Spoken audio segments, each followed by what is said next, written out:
Salut l'ami, dans cette vidéo je vais te parler un peu du Japon. Est-ce que tu connais ce qu'est qu'un camp d'entraînement japonais?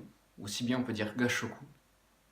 Je te pose ces questions parce que là je vais te raconter un petit peu une expérience que j'ai eue au Japon pendant 2 jours où justement j'ai intégré un Gashoku, donc un camp scolaire ou un camp d'entraînement comme on peut le dire, à la japonaise. Et donc je vais te parler un petit peu de cette expérience. C'est un petit peu hors du commun, on va dire, donc c'était assez sympathique. J'espère que ça te plaira. Donc tout d'abord, qui je suis pour te parler du Japon? Et ben moi, j'ai vécu là-bas pendant pas mal d'années, de nombreuses années. Donc, j'ai d'abord été étudiant, puis salarié ensuite.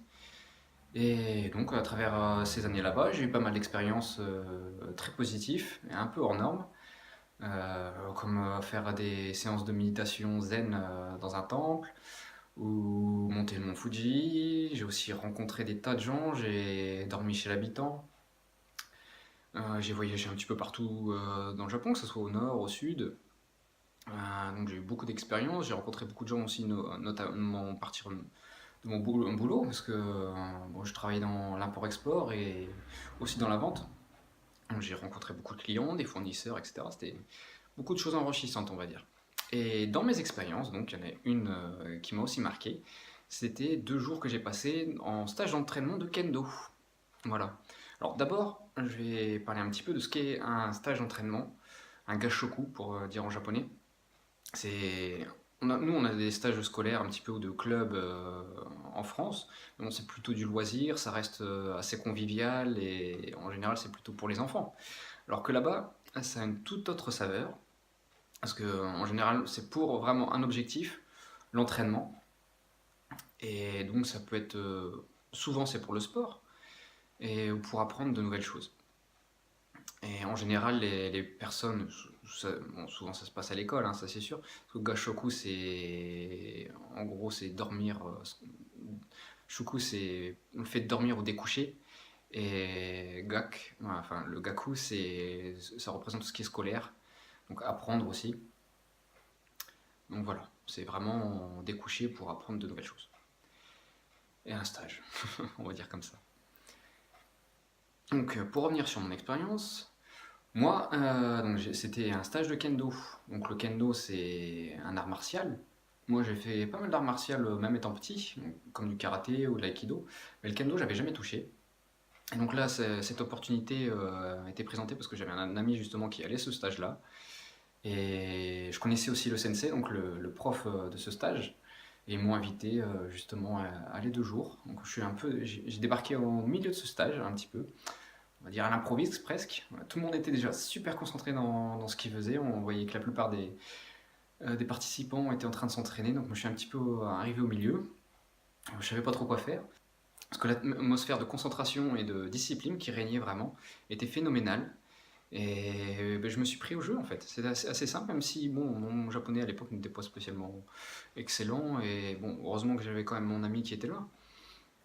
Mais sinon, je me suis vraiment pris au jeu. Et ça, c'était surtout grâce à l'atmosphère donc disciplinée, de concentration, et surtout le fait que tout le monde soit à fond dans ce qu'il faisait. C'est passé crème. Donc moi, la première journée, j'ai fait des petits entraînements, j'ai appris les bases, on va dire, et surtout j'ai admiré les compétences et ce que faisaient tous les Japonais qui étaient là-bas. Parce que c'était quand même assez balèze, hein. Ils sont physiques les Japonais. Et après une bonne journée à suer, alors, je reviens sur l'atmosphère, c'était vrai, comme je disais, sérieux, on était carré, il y avait les profs qui criaient, puis c'était un petit peu limite militaire. Parce que je fais une petite aparté sur le kendo, mais le kendo ça descend du kenjutsu, qui est la discipline du sabre du samouraï. Et en termes de valeur, le kendo n'a pas vraiment perdu grand-chose par rapport au kenjutsu, bien que ça s'est transformé plus en un sport de compétition. Mais le côté discipline et l'art, justement, de concentration et de se mettre à fond pour sa pratique, est toujours là. Vraiment l'esprit du samouraï, je veux dire, le kendo, c'est, en tout cas pour les japonais, et ça représente beaucoup l'esprit du samouraï. Donc voilà, je finis l'aparté sur le kendo. Et pour en revenir, donc voilà, c'était une atmosphère très disciplinée. Et ça a changé du tout au tout quand on a fini la journée d'entraînement et qu'on est passé justement aux festivités. Parce qu'en milieu fin d'après-midi, donc l'entraînement s'arrête, tout le monde souffle un peu. Et là, ça commence à être vraiment tout le monde commence à être énergique, on sent la dynamique de groupe qui change du tout au tout. Il y a les bavardages, les rigolades qui commencent. Et juste après, le repas. Parce qu'on a tous fait un barbecue ensemble. Donc là, c'était vraiment la grosse fête, hein. C'était comme un barbecue en été, la bonne franquette, tout le monde participait, pour que ce soit pour les préparatifs, on ramenait les viandes, on préparait les tables, tout ce qui était ustensiles, etc.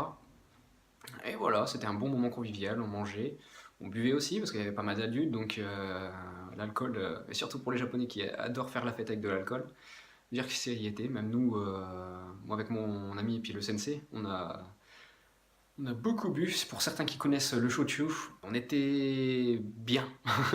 On était à fond dans la pratique quelques heures avant et on veut dire on était à fond dans les festivités aussi quelques heures après. Mais bon, tout ça prend fin. Vers 23 h, on va dormir. Et moi, je peux dire que j'ai eu du mal parce que, avec tout ce que j'ai ingurgité, j'étais pas très bien. Mais ça n'a pas empêché tout le monde de se lever à 6 h du matin et de reprendre frais les entraînements. Ça, c'est vraiment quelque chose qui est admirable chez les Japonais. Et une technique que j'ai pas encore réussi à adopter, c'est de pouvoir se mettre une grosse mine la veille et puis d'être frais et disponible le lendemain. Et ils étaient tous au taquet. Moi, je traînais un peu la patte. Mais bon, un peu entraîné par le groupe, j'ai quand même fait l'effort.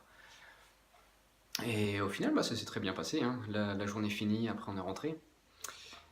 Et donc, la morale de cette histoire, j'ai vraiment retenu deux points par rapport à cette aventure. De un, parce que les, les Japonais, donc les Kendoka qui étaient là-bas, étaient à fond dans ce qu'ils faisaient. Que ça soit l'entraînement, ils étaient 100% concentrés sur l'entraînement pour justement se dépasser et en tirer le plus possible. Mais après, une fois que ils passent sur le repas, les festivités, alors là, ils se lâchent complètement. Et la dynamique de groupe change, c'est beaucoup d'énergie, tout le monde rigole, etc. C'est vraiment magique à voir. Ça, parce que tout le monde se donne à fond dans ce qu'il fait. Et je pense que c'est surtout lié au fait que les gens vivaient l'instant présent. Ils se souciaient pas de ce qu'il allait avoir comme entraînement le lendemain, ni rien. Ils vivaient maintenant. Et c'est comme ça que la magie opère et qu'on est heureux. Moi, je peux dire que c'était vraiment un super moment. Et donc, le deuxième point que je retiens de cette expérience aussi, c'est par rapport à la communauté et l'importance du groupe. Parce que ce qui est vraiment l'un des objectifs de ces gashoku, donc de ces camps d'entraînement, c'est bien sûr la pratique, mais surtout de serrer les liens entre chaque pratiquant, entre chaque membre du groupe, pour vivre ensemble. Comme je vous dis, on mange ensemble, on dort ensemble, et on passe toute la journée donc à s'entraîner ensemble. Et ça crée des liens. Ça crée aussi des liens plus facilement parce qu'on a tous les mêmes objectifs, on vise la même chose. Et c'est vraiment ça qui nous permet de nous dépasser au jour le jour et dans nos pratiques. Donc là, c'est dans l'entraînement, mais si on arrive à transposer, à copier le même modèle dans ses groupes d'amis, dans sa famille, dans son travail, avoir des personnes autour de soi qui ont les mêmes objectifs, qui ont les mêmes envies, et bien là, on peut se supporter les uns les autres, avoir la même dynamique, une dynamique d'énergie qui nous transporte, justement pour pouvoir nous dépasser et puis être à fond à 200% pour être plus productif et aussi pour être plus heureux. Parce qu'au final, on est bien plus heureux quand on est bien avec les personnes qu'on côtoie. Voilà. C'est vraiment deux leçons de vie que m'a apporté ces deux petites courtes journées. Et voilà, si vous aimez ce genre d'expérience, je vous ferai de nouvelles vidéos justement là-dessus, sur ce qui m'a un peu apporté la vie à travers mes expériences. Et voilà, si je peux vous apprendre quelques petites leçons de vie, moi j'en serais très content.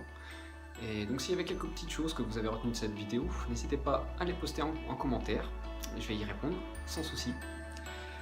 Et aussi, si vous aimez mes vidéos, que vous voulez en savoir plus sur le développement personnel, ou aussi connaître un peu plus de choses sur le Japon, et je pense aussi faire quelques petites choses sur le jeu vidéo, peut-être en relation avec le développement personnel.